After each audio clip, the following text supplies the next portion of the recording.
This program is for discussion purpose only. Business Plus TV or any of our anchor does not bear any responsibility or liability towards the content.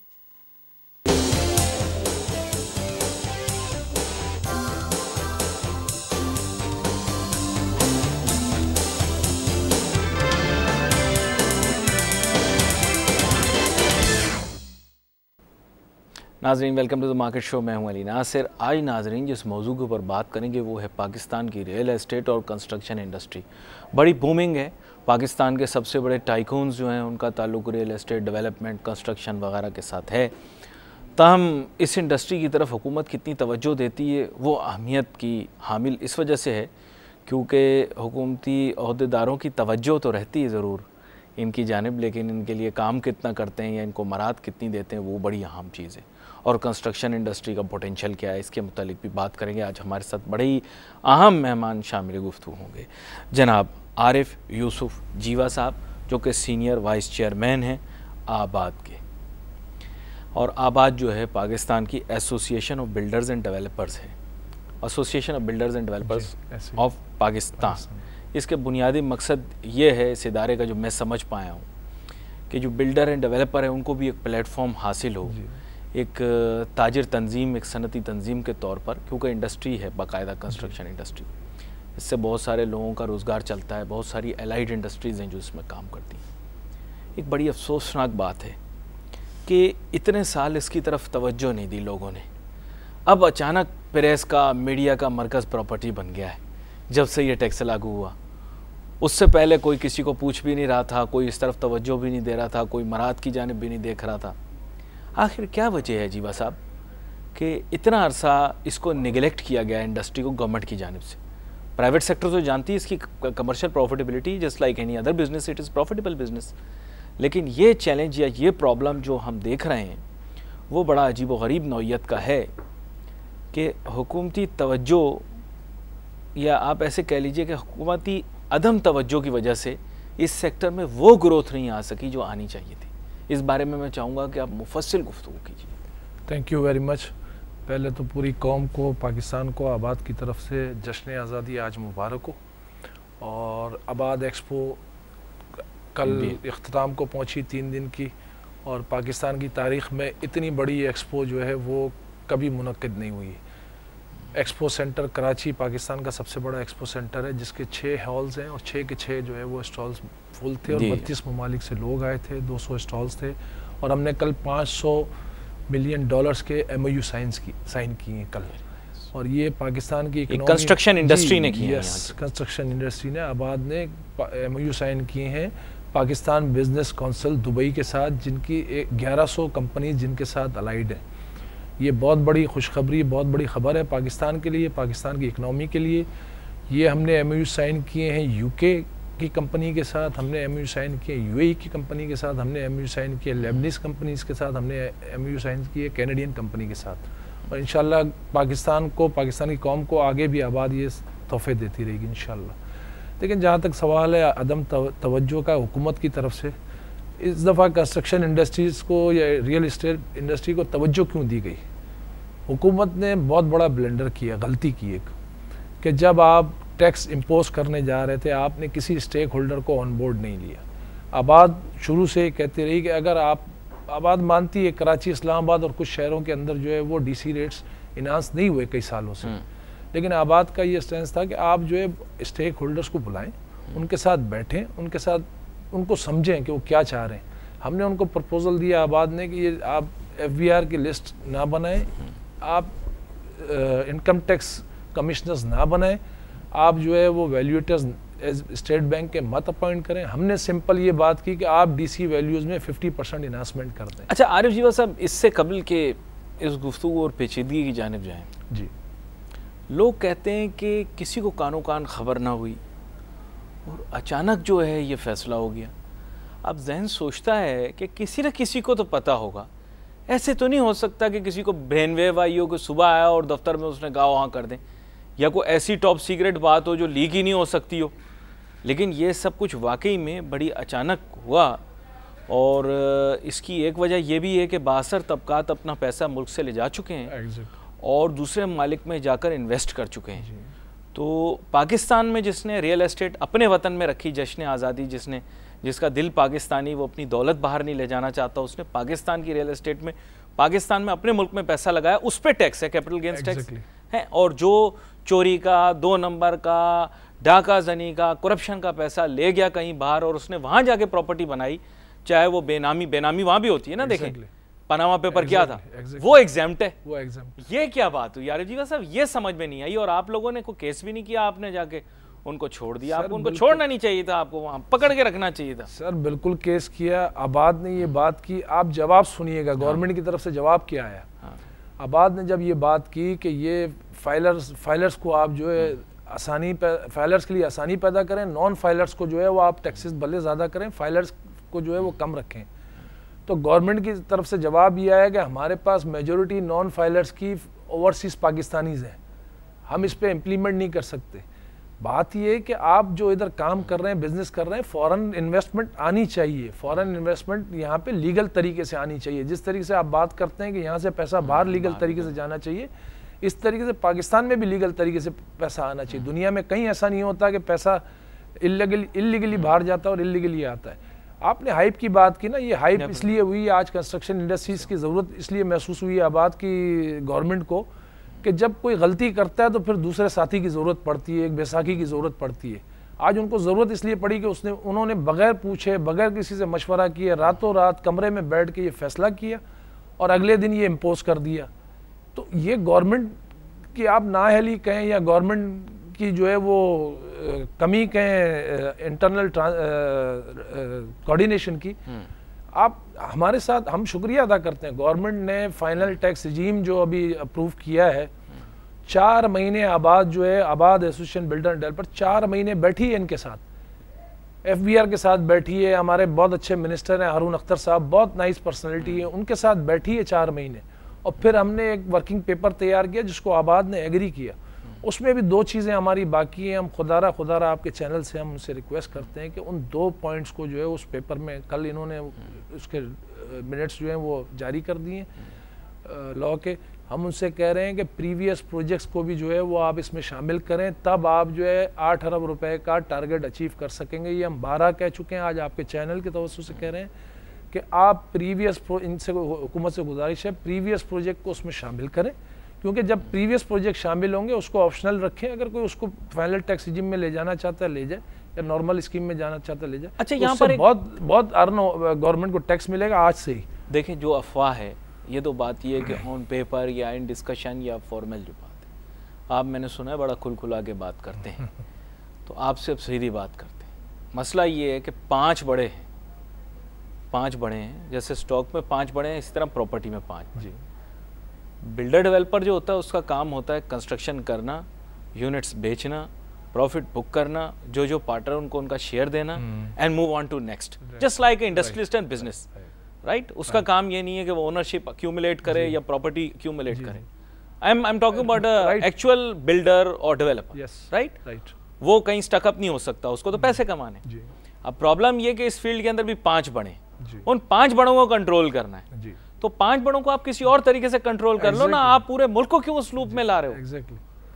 Exactly. देखिए, मैं थोड़ा सा इसकी मैं थोड़ी सी आपको, एक तो गवर्नमेंट जो है ना उसको आज कई बार आबाद ये कह चुकी है, एक है रियल एस्टेट सेक्टर, एक है बिल्डर्स एंड डेवलपर्स, उसको आप रियल एस्टेट में भी ले सकते हैं, लेकिन एक ट्रेडर्स हैं, एक मैन्युफैक्चरर्स हैं। हम मैन्युफैक्चरर्स हैं, आगे ट्रेडर्स हैं, दोनों के मसाइल अलग अलग हैं, दोनों की चीज़ें अलग अलग हैं। कुछ 50% म्यूचुअल है, 50% डिफरेंट है। बात यह है कि हमें क्या प्रॉब्लम थी, आबाद को क्या प्रॉब्लम थी। आबाद के मेंबर ने एक प्रोजेक्ट करना है क्लिफ्टन में, इस्लामाबाद के किसी सेक्टर में या लाहौर के किसी एरिया में, वो पिछले 2 साल से प्रॉपर्टी नहीं परचेस कर पा रहे थे। उसकी वजह ये थी कि प्रॉपर्टी की प्राइस इतनी हाइप हो गई थी कि वो प्रॉपर्टी अपने प्रोजेक्ट के लिए, बिल्टअप प्रॉपर्टी के लिए वो प्रॉपर्टी नहीं परचेस कर पा रहे थे। इतना इसमें जो है वो आप समझ लें एक तरह से वैल्यू इतनी बढ़ गई थी। अब वो वर्ड मैं इस्तेमाल नहीं करता जो अक्सर इसके लिए इस्तेलाह होती है, तो वो इतनी वैल्यू बढ़ गई थी वो कि हम जो है अपने प्रोजेक्ट के लिए ज़मीन नहीं परचेस कर पा रहे थे। तो आबाद ये चाह रही थी कि उसकी प्राइस जो है इस जगह पे आए, रैशनलाइज हो जाए। और एक आम आदमी भी जो है, देखें एक आम आदमी के लिए अब आप यकीन करें फतेह जंग में, इस्लामाबाद के फतेह जंग में, लाहौर के किसी पुराने इलाके में या कराची में, नॉर्थ कराची में, उसके लिए प्लॉट खरीदना महाल हो गया था। महाल। सुरजानी टाउन का रेजिडेंशियल 120 गज का प्लॉट 25 लाख रुपए का हो गया। सुरजानी टाउन किसकी बस्ती है, किन लोगों की रहायश वहाँ पे होनी है? आपको पता है, मैं अगले दिन भी बात कर रहा था, बड़े मज़े की बात हुई थी। पिछली दफ़ा भी कंस्ट्रक्शन के ही साहब आए हुए थे, रियल एस्टेट के भी आए। मैंने कहा पर स्क्वायर फीट अगर निकाला जाए तो कच्ची आबादियों में पर स्क्वायर फीट की कॉस्ट ज़्यादा आ रही है, रेंटल कॉस्ट ज़्यादा। सही बात है ना? सही है, बिल्कुल ऐसे। मैंने कहा देखिए, जो मैंने लोगों का सर्वे किया है, मैंने 3-4 जगह सर्वे किया है, पर स्क्वायर फीट कॉस्ट ज़्यादा है, ठीक है ना? तो अब मैंने कहा अच्छा, that is because of lack of knowledge also and excessive demand also, क्योंकि आप उतना छोटा यूनिट नहीं बनाओगे जितना वहाँ पे चल रहा है। सही, मैं एक बात कर रहा हूँ, बिल्कुल ऐसे, right? A builder would not like to do that, आपको फीजिबल भी नहीं रहेगा। बिल्कुल ऐसे नहीं, फिजिबिलिटी है हमारे पास। अच्छा। देखिए मैं आपको इसमें अर्ज करूं, हमने तो मैंने बड़ा आम सवाल आपसे करना है इसके बाद। 2013 में हमने प्रपोजल दिया, प्राइम मिनिस्टर ने हमें कॉल किया, 5 लाख घरों का उन्होंने अनाउंस किया, उसको उन्होंने लो कॉस्ट का नाम दिया। हमने कहा नहीं, आप लो कॉस्ट नहीं दें इसको, क्योंकि गरीब की भी जो है वो एक रिस्पेक्ट होती है। अब हम ये आबाद ने नाम दिया कि आप इसको अफोर्डेबल हाउसिंग के नाम से लाएं। बहुत अच्छी बात। वो हमारा प्रपोजल एक्सेप्ट किया गया। मिनिमम जो गवर्नमेंट इदारों ने प्राइस दी थी प्राइम मिनिस्टर हाउस में, वो 2.5 मिलियन मिनिमम दी थी। आबाद ने 1.2 मिलियन की प्राइस दी, 12 लाख रुपए प्राइस दी, जिसमें 10 लाख रुपए जो है वो बैंक फाइनेंस करे और 2 लाख रुपए 3 साल में आम आदमी जो है इंस्टॉलमेंट में। आरिफ जीवा साहब, एक छोटा सा सवाल है, अभी मुश्किल सवाल आपसे पूछने लगा, शायद चंद लोगों को बुरा लगे। चीन गए बहुत सारे लोग, चीन देखकर आए, आपके बिल्डर डेवलपर जाते हैं, एक दफ़ा वहाँ डिसाइड हो गया कि फ़लाँ शेंटी टाउन, फ़लाँ आबादी जो है इसकी जगह नई मॉडर्न हाउसिंग तैयार होगी, तो होगी, फिर चाहे कुछ हो जाए, ठीक है ना? मैं एक वैसे बात कर रहा हूँ, होते हैं कुछ लोग, वहाँ पर भी प्रॉब्लम्स होती हैं इस तरह की, लेकिन वो फिर बिल्डर के ऊपर भी जिम्मेदारी डाल देते हैं कि वो भी फिर यूनिट एक क्लास बना के देगा। आपके मुल्क के अंदर गोरे आके हंसते हैं, जापानी आके हंसते हैं, कह के मार के पेट पे लेट के हंसते हैं कि आपके शहर में आपने मेजर एरिया कच्ची आबादियों को दिया हुआ है, सियासी वजूहात के बिना के ऊपर, जिधर वीआईपी सोसाइटी बनती है साथ कच्ची आबादी बना दी जाती है ताकि इलेक्शन में, हाँ एंट्रेंस के साथ ही है ना? सही बोल रहा हूँ ना मैं? चाहे वो आपका डिफेंस हो, चाहे आप सोसाइटी एरिया ले लें, मैं उसकी तफसील में नहीं जाना चाहता क्योंकि वहाँ जाऊँगा तो बहुत ही पेचीदा मामला है जो लोगों की नज़रों से ओझल है दरख्तों के पीछे। ऐसे ही है, लेकिन हर जगह है, हर जगह, चाहे चाहे आप नाजोबाद जाएँ, चाहे नॉर्थ नाजोबाद जाएँ, जहाँ भी आप जाएंगे एक शेंटी टाउन बनाया गया साथ हर वीआईपी एरिया। गुलशन के भी इसी तरह कुछ ब्लॉक्स के अंदर काम इस तरह से किया गया। मैं वैसे बता रहा हूँ, क्या कहते हैं आप इस बारे में? गवर्नमेंट को क्या इकदाम लेने चाहिए? सारी दुनिया वर्टिकल कंस्ट्रक्शन पे जा रही, आपके मुल्क के अंदर एनवायरमेंटल हैजर्ड है और अमेरिकन के यहाँ एनवायरमेंटल हैजर्ड नहीं, यूके में एनवायरमेंटल हैजर्ड नहीं, सिर्फ आपके मुल्क में एनवायरमेंटल हैजर्ड है। इसका जवाब देखिए, 52% शहर कराची का जो है कच्ची आबादी पर मुश्तमिल है। 52% आबादी कच्ची आबादियों में रहती है। हम कह के थक गए। देखिए, सिंपल एक फार्मूला है, लॉ एंड ऑर्डर आपको मेंटेन करने के लिए कच्ची आबादियों को वर्टिकल बुनियाद पे आबाद का ये भी प्रपोजल है कि आप कच्ची आबादियों को एक कोई मॉडल हमें दें, हम आपको वर्टिकल उसको बना के देते हैं, उन लोगों को आबाद भी करते हैं, उनके लिए ग्राउंड्स भी बनाते हैं वहाँ पर, उनके लिए हॉस्पिटल्स भी बनाते हैं, उनके लिए स्कूल्स भी बनाते हैं, उनके लिए साफ़ पानी भी देते हैं। हमने सारे प्रपोजल गवर्नमेंट की टेबल पे पड़े हुए हैं कई सालों से। देखिए, बात ये कि जो ये कच्ची आबादियाँ हैं ये बनती क्यों नहीं है? क्योंकि आप अफोर्डेबल हाउसिंग नहीं दे रहे हैं। आप आज 1 करोड़ से ऊपर की जो शॉर्टेज है घरों की, और हर साल 7 लाख की शॉर्टेज बढ़ रही है, तो उसका एक ही सोल्यूशन है कि वर्टिकल कंस्ट्रक्शन से यूनिट सस्ता होगा ना। एग्जैक्टली, प्राइस तो रियल एस्टेट की है ना, मैं वैसे बोल रहा हूँ। ऐसे ही है, बिल्कुल ऐसे ही। तो आप जब तक इनको देखें, अच्छा लॉ एंड ऑर्डर सिचुएशन कहाँ खराब होती है? ये सारे क्रिमिनल जो है ना, ये जाके बसते हैं कच्ची आबादियों में। आप आज किसी बर्गर की चेन को फ़ोन करें या किसी बिरयानी की चेन को फ़ोन करें, आप कॉल करें, उनसे कहें मैं फ़लाँ कच्ची आबादी में रहता हूँ और फ़लाँ जो है मेरा घर है फ़लाँ स्टोर के सामने, वो कहेगा हम यहाँ पे सप्लाई नहीं देते क्योंकि आपके घर का एड्रेस नहीं है। तो जिसके घर का एड्रेस या उसका घर का नंबर नहीं होगा, उसका ब्लॉक नंबर नहीं होगा, उसकी स्ट्रीट नंबर नहीं होगी, तो आप जो है कैसे उस क्रिमिनल को वहाँ जाके पकड़ेंगे? सबसे बड़ा इशू हमारे मुल्क का कच्ची आबादियाँ आबादी इसीलिए होती हैं और क्रिमिनल जाके वहाँ पे रहते हैं, पॉलिटिकल पार्टियाँ उनको सपोर्ट करती हैं, सही और वही आबाद करती हैं इनको। तो ये चीज़ें, देखिए मैं आपके सामने एक चीज़ रखता हूँ, बड़े बड़े लोग हैं, नाम नहीं लेना चाहता, एक साबिक गवर्नर भी थे सिंध के, उनके घर के आहिस्ता आहिस्ता आहिस्ता आहिस्ता उनका घर कच्ची आबादी के अंदर आ गया। आप जानते हैं मैं किन गवर्नर की बात कर रहा हूँ?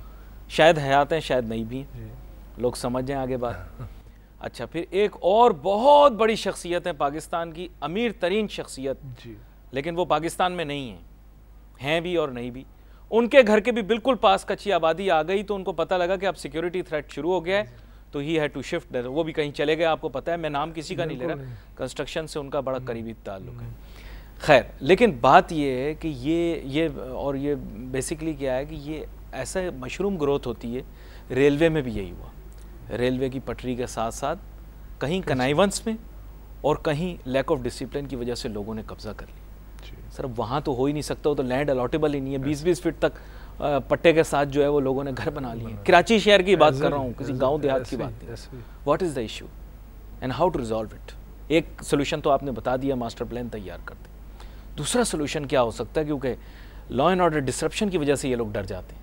देखें, दूसरा जो है गवर्नमेंट को जो चीज़ें प्राइवेट सेक्टर उनको प्रपोजल देता है उसको जो है वो संजीदगी से लें, उसको उसके ऊपर स्पीडी एक्शन लें। चले मैं आपसे सीधा सवाल करता हूँ। बात ये जीवा साहब, मैंने आपको कहा अब आपने अगला प्रोजेक्ट लगाना है, आपके लिए अफोर्डेबल ये कि आप टूल प्लाजा से आगे जाके लगाओ जी, जबकि जमीन अवेलेबल है शहर के बीच में। फैलाव हो रहा है हमारा, ये जो फैलाव जो जमीन मौजूद है उसको आप जो है वो आप बॉम्बे देखें ना, आज बॉम्बे के अंदर जो है वो 100 घर नहीं है, बॉम्बे के अंदर सारी वर्टिकल जा रही है, और वर्टिकल इन्वायरमेंट के लिए बेटर है, वर्टिकल जो है वो सिक्योरिटी के लिए बेटर है। हम दुनिया वर्टिकल पे जा रही है, हम अभी तक उसको प्लान ही नहीं कर रहे हैं, हम उसका जो है मास्टर प्लान नहीं तैयार कर रहे हैं। आज कराची का मास्टर प्लान, कराची की आबादी देखें, मास्टर प्लान एक शहरी जी, जोर किस चीज़ पे दर, एक शहरी की ये आपसे गुजारिश है, समझ गए आप मैं किसकी तरफ से आपसे पूछ रहा हूँ, लेकिन अपनी तरफ से ही पूछ रहा हूँ। बात ये है कि मसला आपके सामने ये रखते हैं कि वो कहते हैं एनवायरमेंटल हैजर्ड है। नंबर 1, कराची की स्विच सिस्टम जो है it is not enough for vertical construction. So is Karachi switch very good, Karachi sewerage system is very good if you go and build outside the city. नहीं, if the water supply is not available then it is better कि मैं जो हूँ वो गुलशन मेमार से भी आगे जाके बनाऊँ, मतलब वहाँ पे वाटर सप्लाई आ जाएगी मेरे पास है। सर मैं समझा नहीं, मुझे मैं बड़ा बेवकूफ़ हूँ, मुझे ज़रा ये समझा दें। सीवरेज सिस्टम अगर शहर के बीच में ठीक नहीं है तो आप मुझे जंगल बयाबान में भेजकर वहाँ पे सीवरेज सिस्टम ठीक है। I don't know what kind of things they are saying. बिल्कुल, आप जो आपने अभी बात की है ना, एक आम आदमी की, एक आम शहरी की तर्जुमानी की है। बात ये है कि ये जो सिटीज़ एरिया होते हैं ना, आप भी समझते हैं, अब खुल के हम बात करते हैं, ये जो बादराबाद है, ये जो तारिक रोड है, ये जो इलाके हैं, यहाँ पे सर बड़ा, अब सरकार को तो टैक्स अपनी जगह पे, बाकी बड़ा काम चलता है उधर। अब अगर कोई आउटस्कर्ट्स में प्रोजेक्ट लेकर आएगा, देखें आप जब तक बिजली पानी गैस नहीं देंगे, मैं बिजली कहाँ से लाऊंगा? आप देते ही नहीं है, कहाँ से लाएंगे? आप देते ही नहीं। आप सुरजानी टाउन का हाल देख लें, आप नॉर्थ कराची का हाल देख लें, कितना स्कीम 33 है बराबर में आपके गुलिस्तान जौहर के साथ फैसला ही नहीं हो पा रहा। स्कीम 33 71 हो गया फैसला? नहीं सर, 71 की स्कीम है, अभी तक इशू चल रहे हैं उसके। बताएं ना, 71 की ये स्कीम है, ये गुलिस्तान जौहर से पुरानी स्कीम है। अच्छा, एक जमाने में सीपेक से ज्यादा शोर पता है किसका था? Northern bypass. नदन बाईपास याद है? बिल्कुल ऐसे ही 4-4 फाइलें लोगों ने पकड़ ली, मैंने सुना। ऐसे भी हुआ है, ऐसे भी हुआ। आप पता है नदन बाईपास का शोर क्यों मचा? वहाँ पे बेहतरीन किस्म की किसी ने प्रपोजल दिया था कि यहाँ पे नई सिटी बनेगी। जब पता लगा ये नई सिटी बनेगी, उन्होंने पकड़ के अलॉट कर दिया, और सुना है सरकारी अफसर को भी नौकरी से निकाल दिया ताकि जो बड़ा आया नया शहर बना। ये अभी की है ना, आप एमडीए स्कीम कब की है? 20 साल हो गए, 22 साल हो गए, आज किसको डिलीवर हुई है वो स्कीम? आज लाखों प्लॉट नहीं हुई, एक प्लॉट नहीं दिया है, एक plot. Don't tell me. Yes, MDA 1 की बात कर, मैं एमडीए की बात कर रहा हूँ, मैं एलडीए की बात कर रहा हूँ, लियारी वो पाकिस्तान स्टील के वो वाली जो एमडीए है ना, एग्जैक्टली नहीं हुई क्या? एक प्लॉट एंड ओवर बताएं कौन सा किया है गवर्नमेंट? बड़े प्लॉट भी हैं वहाँ पे तो। केडीए को खत्म किया गया, एलडीए बनाई गई, एमडीए बनाई गई, केडीए को खत्म करने के बाद उधर बड़ी स्कीमें लाई गई, लाखों प्लॉट लाए गए। आज 20-20 साल हो गए, एक आम शहरी के पैसे पड़े हुए। एमडीए का तो एक और केस भी है, सब जुडिस नहीं, फैसला हो गया, फैसला हुआ है, हो गया है। मैं और आप दोनों मोहतात अंदाज से, लेकिन फैसला हो चुका है वैसे, सब जुडिस नहीं है मेरे। अच्छा, हो गया?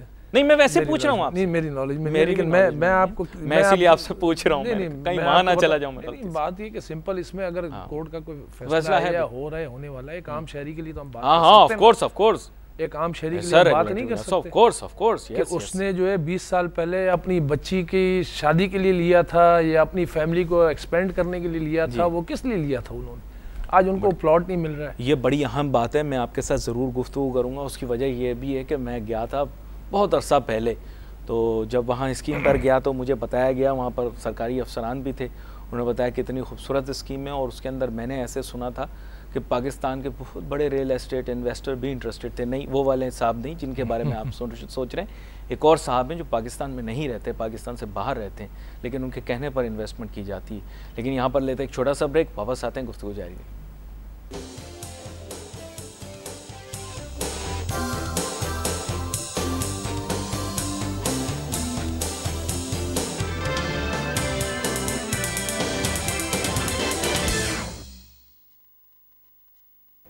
नाज़रीन, वेलकम बैक। आफ्टर ब्रेक गुफ्तगू जारी है।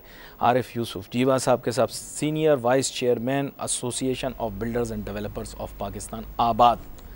और चूँकि आपके इदारे का नाम आबाद है, ये बड़ा यूनिक किस्म का आपका एक लक रही है कि उर्दू में आबाद, अंग्रेज़ी के अंदर मुखफ़फ़ बन गया। खैर, यहाँ पर हम बात कर रहे थे ब्रेक पे जाने से पहले कराची में हाउसिंग सोसाइटियों को। कराची में हाउसिंग सोसाइटियों को तो अपना सिलसिला है। मुझे एक बहुत बड़े रियल एस्टेट डेवलपर मिले, इनको आप बड़े अच्छे तरीके से जानते होंगे, मैं भी जानता हूँ, उनको आप भी जानते हैं, सब भी जानते हैं।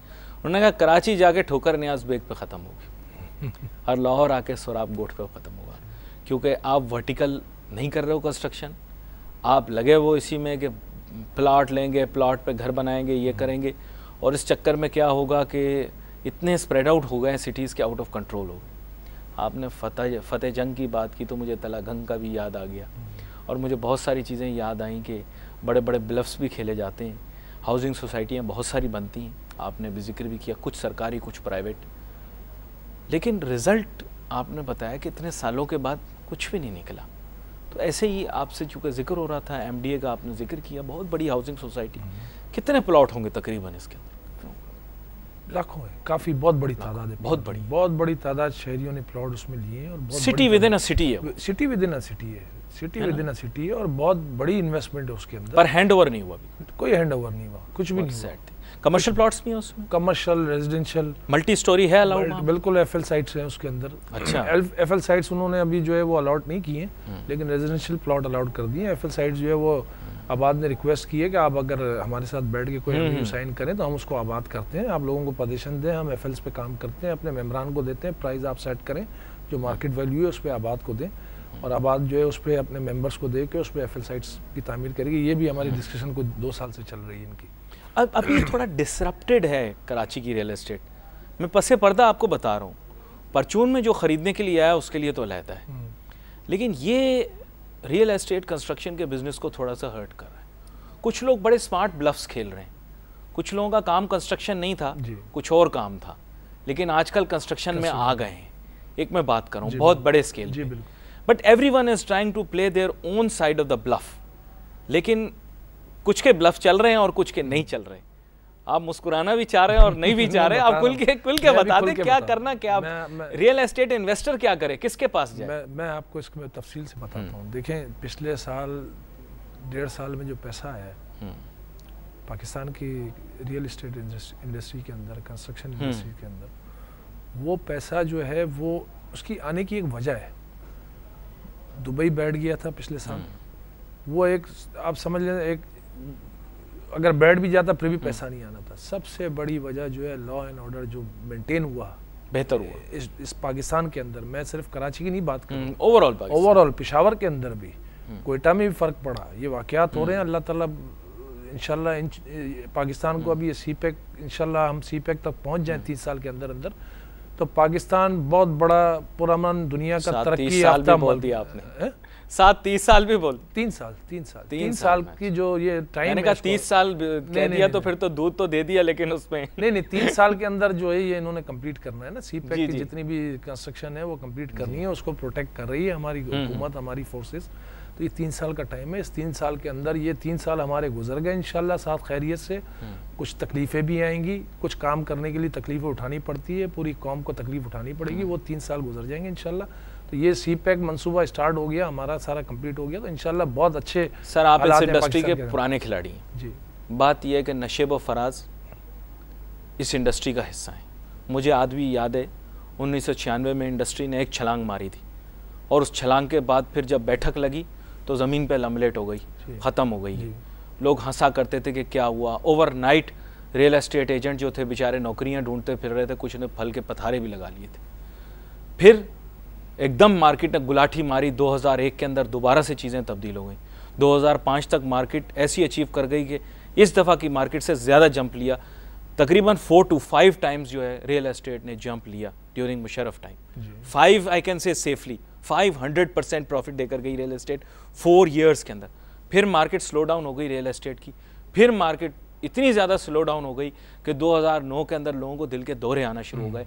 बहुत सारे लोग जिन्होंने रियल एस्टेट ले रखी थी या उसका बिजनेस करते थे घर से बाहर नहीं निकले, 4-4, 6-6 साल, बड़ी बड़ी शख्सियात हैं। फिर मार्केट ने दोबारा से एक छलांग मारी और इस दफ़ा तमाम रिकॉर्ड तोड़ दिए 2016 के अंदर बाय वर्च्यू ऑफ वैल्यू। इतनी वैल्यू कभी नहीं रही। ये तो नशेब व फराज चलते रहेंगे, लेकिन आप ख़रीदना क्या है ये बताएं आप। मैं बिल्कुल थोड़ी आपकी जो आपने अभी जो तफसील बयान की ना, थोड़ा सा मैं थोड़ा इसको सही कर दें, थोड़ा मैं इसको लोगों के लिए ना, पब्लिक, आम पब्लिक के लिए इसको मैं देखें इसमें मैं बताऊं। रियल एस्टेट सेक्टर ये वो सेक्टर है, एक तो ज़मीन आपने परचेज़ की, एक अपार्टमेंट आपने परचेज़ किया, ये गोल्ड नहीं है, ये स्टॉक का पेपर नहीं है, ये कोई नहीं ले जा सकता आपसे, इसने वहीं रहना है। अच्छा, ये जो आप बात कर रहे हैं मंदी की, क्रैकडाउन्स की, ये हर 2 साल बाद 3 साल बाद 1-1.5 साल के लिए नेचुरल है, ये आना है इसको। ये क्यों आती है कि जब एक प्राइस होती है उसकी नेचुरल प्राइस 1 रुपया है और जब उसको म्यूजिकल चेयर पे रख के 1.5 रुपये पे ले जाते हैं ना, तो उसको जो फिर कहीं ना कहीं रुकना होता है। अगर ना रुके तो फिर जो है बड़ा मसला हो जाता है। सही कह रहा है। ये तो मैं आपको थोड़ा क्लियर कर दूँ लोगों को। मैं थोड़ा सा इसमें एक जो भी हमारे प्रॉपर्टी या रियल एस्टेट में इन्वेस्टमेंट करते हैं उनको मैं एक मशवरा देना चाहता हूँ कि एक चित्ते में सारे अंडे ना रखें। आप करोड़ रुपए की आप इन्वेस्टमेंट करना चाहते हैं, आप 25-25 लाख की 4 जगह इन्वेस्टमेंट करें, आप 50-50 लाख की 2 जगह करें। इन्वेस्टमेंट नज़र सबर और ये प्रॉपर्टी बांट के करें। प्रॉपर्टी नज़र सबर और खबर का खेल है। इसमें नज़र भी रखनी है आपने, खबर भी रखनी है और सबर भी रखना है। तो ये बहुत अच्छा काम है। Well set. ठीक है, वेल सेट। तो ये मैं आप थोड़ा सा मैंने आपको इसकी क्लैरिफिकेशन, तहम्मुल की बहुत ज़रूरत है, तहम्मुल की ज़रूरत है, तहम्मुल की बहुत। And some people have just made money, yes, बस ये तहम्मुल की वजह से। और आपके डॉक्यूमेंट सच्चे हैं, आपने प्रॉपर्टी सच्ची ली है, आपकी प्रॉपर्टी बिल्टअप भी होगी, कोई नहीं ले जा सकता। ये बड़ी मैं गारंटी इस मसले को हल कर, मैं सर गारंटी करता हूँ। अभी सर इस मसले को हल करवा दें आप।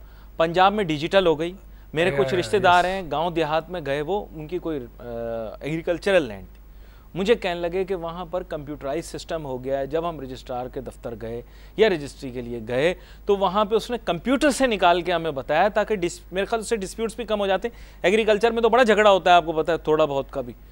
तो उन्होंने कंप्यूटराइज कर दिया, हमने क्यों नहीं किए कि हम भी वहाँ जाएँ, वो सर्टिफिकेट निकाल के दे देते। किया सिंध बोर्ड ऑफ रेवेन्यू ने किया है, LU ने, पंजाब में हो गया है, लेकिन उसमें कुछ गलतियाँ हैं। लास्ट हमें बुलाया था उन्होंने। अच्छा, पंजाब वाली में नहीं, तो सिंध बोर्ड ने हमें बुलाया था, हमारा पूरा डेलीगेशन गया था, उन्होंने सारा सिस्टम अपना दिखाया था, उस पर काम हो रहा था। उन्होंने एक एप्लीकेशन भी लॉन्च कर दी है सिंध लैंड के नाम से।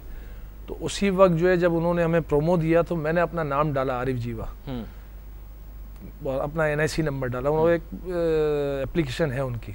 अच्छा। जब मैंने डाला तो उसमें 2 ज़मीनें ऐसी थी जो मेरी नहीं थी और मेरे नाम पे थी। तो मैंने उधर ही उनको कंप्लेन की कि ये ज़मीन मेरी नहीं है जिस पे आपने मेरा नाम डाला। हो सकता है किसी ने वन साइडेड कर दी हो, एक दौर में चलता था वो। नहीं, मुझे तो नहीं याद पड़ता कि ऐसा कुछ हुआ है। तो मैंने उनको कहा कि इसको करेक्शन करें। अच्छा। ये आपकी ब्यूरोक्रेसी इसको फेल करने जा रही है। अच्छा। इस पे सिस्टम ने बताया, सिस्टम में मैंने 2 आपको प्रॉपर्टियां दे दी, 2 दे दी प्रॉपर्टी। तो ये तो बड़ा अच्छा सिस्टम है, तो तोहफे में लोगों को प्रॉपर्टियां दे रहा है भाई, तो जो नहीं भी है उसको भी दे रहा है। तो मैंने उनको उसी वक्त वापस की वो प्रॉपर्टी। अच्छा, कि ये आप अपनी अमानत अपने पास रखें, ये मेरी प्रॉपर्टी नहीं है, मैं आपको इसी वक्त वापस करता हूँ। तो कुछ गलतियाँ हो रही हैं, कुछ फ्लॉज हैं, मेरा ख्याल है उस पर काम हो रहा है बेहतर। लेकिन कराची और पूरा सिंध जो है बहुत बड़ी लैंड का रिकॉर्ड है, बहुत बड़ा रिकॉर्ड है ये। और इनको आप सही कह रहे हैं, इनको बहुत जल्द अज जल्द करना चाहिए। असल में पता है डिफेंस में काम क्यों हो रहा है, मैंने बहुत सारे लोगों से पूछा, उन्होंने कहा यार सिटी गवर्नमेंट में जाएंगे तो 5-5 तो फाइलें हैं जी, कौन सी कहाँ है, किधर है, क्या है, वो सब ठीक कराने में मसला हो जाता है। बोले अगर सही फाइल भी है तो भी उसके 5 कागज हैं, उधर है, इधर है, उधर है, वो ढूंढते ढूंढते बड़ा मसला हो जाता है। तो एक जगह सेंट्रल पॉइंट रखें ताकि मसले मसाइल कम हो। और फिर मैंने एक और कंफ्यूजन देखी है जीवा साहब, आप उसको प्लीज क्लैरिफाई कीजिएगा, हमारे नाजरीन बहुत ज्यादा। देखिए हर आदमी वेल एजुकेटेड नहीं है कि वो पूरी फाइल संभाल सके। मैं आपको सच बता रहा हूँ, फलां लीज तो फलां, जब ये जाते हैं वहाँ दफ्तर के अंदर, वो कहता है ओह वो कागज नहीं है, चलो जी उसके 10,000 रुपये अलहदा दे दो, ओह वो कागज नहीं है, उसके चलो 10,000 रुपये और दे दो। ब्रोकर कहता है जल्दी से बीबी जल्दी से दे दें, अभी करवा दूंगा। ये नहीं होना चाहिए, ये एक सिस्टम होना चाहिए। हम इनको कहते हैं हर काम के लिए। आप दुनिया में अब 1 विंडो ऑपरेशन हो गया है, पोस्टल अप्रूवल्स होती हैं, पोस्टल डॉक्यूमेंट्स आते हैं। दुनिया में ऐसा नहीं है कि आपको किसी इदारे के पास खुद चल के जाना है। 60 डेज का टाइम होता है, 30 डेज का टाइम होता है। आपने वो डॉक्यूमेंट भेजा, अगर वो अप्रूवल नहीं है, वो डॉक्यूमेंट आपका ठीक नहीं है, अगर उन्होंने नहीं अप्रूव किया ऑटोमेटिकली अप्रूव हो जाता है। तो गवर्नमेंट को इस पे काम, अब तो दुनिया सारी जो है वो इस पे जा रही है, सॉफ्टवेयर पे जा रही है, इस पे जा रही है। हम क्यों अभी तक यूके में तो मैंने कभी नहीं सुना कि इस तरह का कोई मसला हो गया हो कि वहाँ पहुंचे तो कोई डिस्प्यूट, कोई चीज़ कम हो। सर 2000 परमिट सारे होते हैं वहाँ पे। सर 2000 में मैंने पोस्ट किया, 2000 में सन 2000 की मैं बात कर रहा हूँ। एक मकान की रेनोवेशन करनी थी, बाय पोस्टल भेजा और मुझे बाय पोस्टल वापस आया यूके के अंदर अप्रूव्ड होके। मुझे नहीं जाना पड़ा इदारे के अंदर। तो हम यही कहते हैं, जैसे हमने टैक्स रिजीम अभी फाइनल टैक्स रिजीम कराया, उसका मकसद क्या था कि हम इनकम टैक्स कमिश्नर के पास नहीं जाना चाहते। हमें आज जो टैक्स हम देते थे, हम 40 लाख रुपए टैक्स देते थे, आज हमें वो 60 लाख देना पड़ेगा, हमें 50 लाख देना पड़ेगा कई जगहों पे। लेकिन हमने ये कहा कि आपको ऐसा निज़ाम लेकर आए, आपको ऐसा सिस्टम लेकर आए कि हमारा और आपका राब्ता ख़त्म हो जाए। ये सारा अब जो हम सिस्टम लेकर आए, इसके साथ जो फाइनलाइज किया ऑनलाइन होगा। ये सारा ऑनलाइन है। जो फाइनल टैक्स रिजीम हुआ है 20 रुपये स्क्वायर फीट, 40 रुपये स्क्वायर फीट और 70 रुपये स्क्वायर फीट। हमें बिल्डर्स को किसी टैक्स कमिश्नर के पास जाने की ज़रूरत नहीं है। वो अपना नक्शा अप्रूव कराएगा। नक्शा अप्रूव, उसको एनओसी उस वक्त तक नहीं मिलेगी जब तक वो ऑनलाइन इनकम टैक्स एफवीआर के पास रजिस्टर्ड नहीं होगा। वो रजिस्टर्ड होगा, वो वहाँ डायरेक्शन ऑनलाइन दे देंगे कि जी इनका नक्शा अप्रूव कर दें, इनको एनओसी रिलीज कर दें। तो देखें ना, ये सिस्टम बन सकते हैं ना। आज एफवीआर ने हमारे साथ बनाया। कह रहे हैं तो मैं मान लेता हूँ, वैसे नक्शे अप्रूवल के अंदर बड़ा टाइम लग जाता है। नहीं, उसमें प्रोसेस ये है अली भाई, उसमें प्रोसेस ये है कि सारी चीज़ें हमने फाइनलाइज कर दी। अब सीडीए ने या केडीए ने या एलडीए ने हमें जो है वो एनओसी का लेटर देना है। वो letter subject to condition of registration in FVR होगा। तो ये अच्छा सिस्टम है ना। और हमने सारी किस्तें उनकी दे दी। जो हमने फोर्थ मंथली इंस्टॉलमेंट है हमारी, 3 साल की एनओसी होगी तो 3 साल में, 4 साल की एनओसी होगी। सर एक छोटा सा मसला तो है, वो क्लियर हो जाएगा। आप आए तो रियल एस्टेट और कंस्ट्रक्शन से रिलेटेड एक बड़ा अहम सवाल है। आपको पता है हमारी देखने वाली बहुत सारी ख़वातीन हाउसवाइफ्स प्रोग्राम देखती हैं। पाकिस्तान में टैक्स की वजह से भी और उसके अलावा भी हमारे फैमिली स्ट्रक्चर की वजह से घर अमूमन मर्द हजरात अपनी बेगमात के नाम पर लेते हैं। मैं बात कर रहा हूँ, फ्लैट भी होगा तो बेगम के नाम पे लेंगे, या अगर उन्होंने कागज़ करवा भी लिए तो आप देखेंगे रजिस्ट्रेशन के टाइम के ऊपर एक बेगम साहिबा या मम्मी या हमशीरा वहाँ बैठी हुई होंगी। एक मैं बात कर रहा हूँ, उसकी बहुत सारी वजूहत होती हैं, don't want to go into detail, लेकिन ओनरशिप उन्हीं की होती है सर कानूनन। प्लीज़, कानून तो यही है। वो बेचारी ना पढ़ी लिखी हैं। नंबर 2, दे आर हाउस वाइफ्स, that means they are non filers and they don't care about filing also. क्योंकि जितना मैं जानता हूँ सर, उनको किस ट्रैप में फंसा रहे हैं। उनको तो कम से कम सेफ रखें। अगर कोई हाउसवाइफ है तो फिर उसकी अलहदा कैटेगरी बनाएं, क्योंकि being a housewife is also privilege. एक हमारे माशरे के अंदर हाउसवाइफ होना एक बहुत रिस्पेक्टेबल चीज़ है। अगर वो है और उसकी कोई डायरेक्ट इनकम नहीं है तो प्लीज़ उसको टैक्स इंसिडेंस न दें, उसको टैक्स लायबिलिटी बेयर करने को ना दें, गलत हो जाएगा। ऐसे ही है, बिल्कुल आपके सजेशन भी है और आपकी समझ लें ये आपका जो है वो सर्वे भी है। इस पर बिल्कुल हम बात करेंगे और बात होनी चाहिए इसके ऊपर। और बहुत अच्छा आपने जो ये नुक्ता उठाया है, ये इस पे जो है बिल्कुल इसको जो है वो हम आगे लेकर जाएंगे। क्योंकि सर घर होता है, या मैं बताऊं बड़े से बड़ा बिल्डर भी आता है बेचारा, वो प्लॉट लेने के लिए तो पता लगता है प्लॉट खुर्शीद बेगम का है। अब वो आती हैं बड़ी भी रजिस्ट्रार के दफ्तर के अंदर, बेटा मुझे 5 मिनट बस मेरे पास है, मैं और बैठ नहीं सकती यहाँ पर। आपको यह पता होगा रोज हो रहा होता है।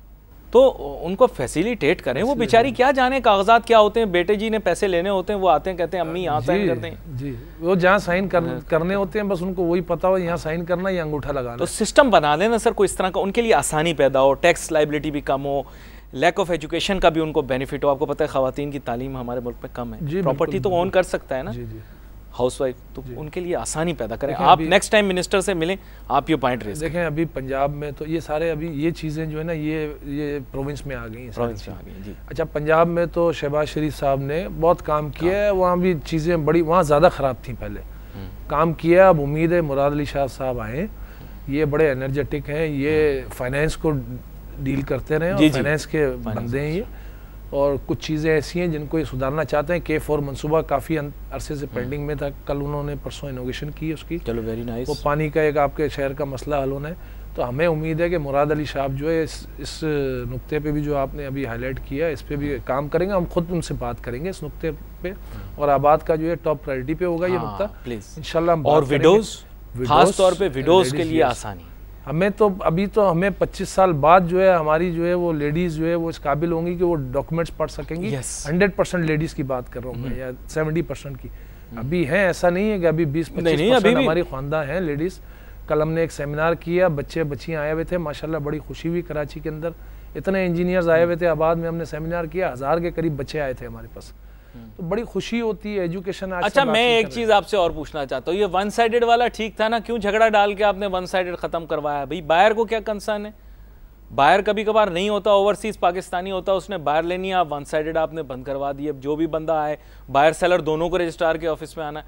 भाई बायर की साइड पे तो कोई लाइबिलिटी नहीं है ना, आप उसको क्यों? वो वैसे ही आपसे बोल रहा हूँ, बहुत सारे लोग मुझे कहते हैं, ओवरसीज पाकिस्तानी भी, कुछ लोग वैसे भी स्ट्रेस लेते हैं, कहते हैं यार हमें रजिस्ट्रार के दफ्तर में दिखना ही नहीं है। जी जी, तो क्यों, मतलब वन साइडेड क्यों कर देना? अब कंप्यूटराइज हो जाएगा सिस्टम, तो फिर क्या कंसर्न? नहीं, मैं आपको एक तो मैं ये बात कर दूं, मैं इदारा नहीं हूँ, मैं नहीं होना चाहिए। हम बिल्कुल आपकी देखें, वन साइडेड था पहले, अभी जो है अगर वो वन साइडेड खत्म हो गया, वन साइडेड ही होना चाहिए। और उसके लिए जो है इनको दोबारा जो है देखें, कुछ चीज़ें अभी ऐसी हैं, आसानी है ना, बिल्कुल आसानी है, बिल्कुल आसानी है। अभी सिंध गवर्नमेंट कुछ चीज़ें जो है, अभी वो जो टैक्सेस वाला इशू आया है FBR का, वो सिंध गवर्नमेंट ने अपनी लॉ मिनिस्ट्री में भेजा है। अभी यहाँ रजिस्ट्रियाँ नहीं हो रही हैं सिंध के अंदर, सब बैंड है, क्योंकि वो रजिस्ट्रार, आपको ये मैं न्यूज़ दे रहा हूँ, रजिस्ट्रार जो है वो उसकी डिमांड ये है, अगर आप FBR की वैल्यूएशन से रजिस्टर्ड करा रहे हैं तो हम आपकी स्टैंपिंग कराते हैं। अगर FBR की वैल्यूएशन पे, अलग स्टैंपिंग होनी है DC वैल्यू पे। अगर आप FBR की वैल्यूएशन पे रजिस्ट्रेशन स्टैंप ड्यूटी देते हैं तो हम रजिस्टर्ड करते हैं, अदरवाइज हम नहीं कर रहे। तो ये तो बड़ी आम खबर है, इसके ऊपर तो मुझे पूरा प्रोग्राम करना पड़ेगा आपके साथ। और नेक्स्ट वीक आपसे गुजारिश करूंगा, नेक्स्ट वीक या नेक्स्ट फोर्टनाइट के अंदर आपको दोबारा आना पड़ेगा, और इंशाल्लाह तब तक ये मसला होपफुली हल हो गया हो, क्योंकि ऐसे तो हो नहीं सकता कि प्रॉपर्टी बिल्कुल ना बिके ना खरीदी जाए। लेकिन आपने उसका पूरा पस मंजर पेश किया है, आपका बहुत शुक्रिया। आरिफ यूसुफ जीवा साहब, आप प्रोग्राम पे तशरीफ लाए, बहुत सारे अवामी नौयत के सवाल थे, मैंने सोचा वो प्रायोरिटी रखते हैं, और काफ़ी दफ़ा हम कंस्ट्रक्शन पे प्रोग्राम करते हैं लेकिन आपके सवालात का जवाब नहीं दे पाते। आज आरिफ जीवा साहब ने बड़े आसान तरीके से बहुत सारे मामलात को डिस्कस किया, और बहुत से मसाइल को हल करने के लिए भी इन्होंने कहा कि कोशिश या काविश ज़रूर करेंगे, क्योंकि इनके बिज़नेस को भी इससे बेनिफिट है, और आम नाजरीन, आम देखने वाले, आम सरमायाकारों को भी उसका बेनिफिट है। आज के प्रोग्राम का वक्त ख़त्म हुआ चाहता है। अली नासिर को, हमारी टीम को इजाज़त दीजिए। अल्लाह हाफिज़।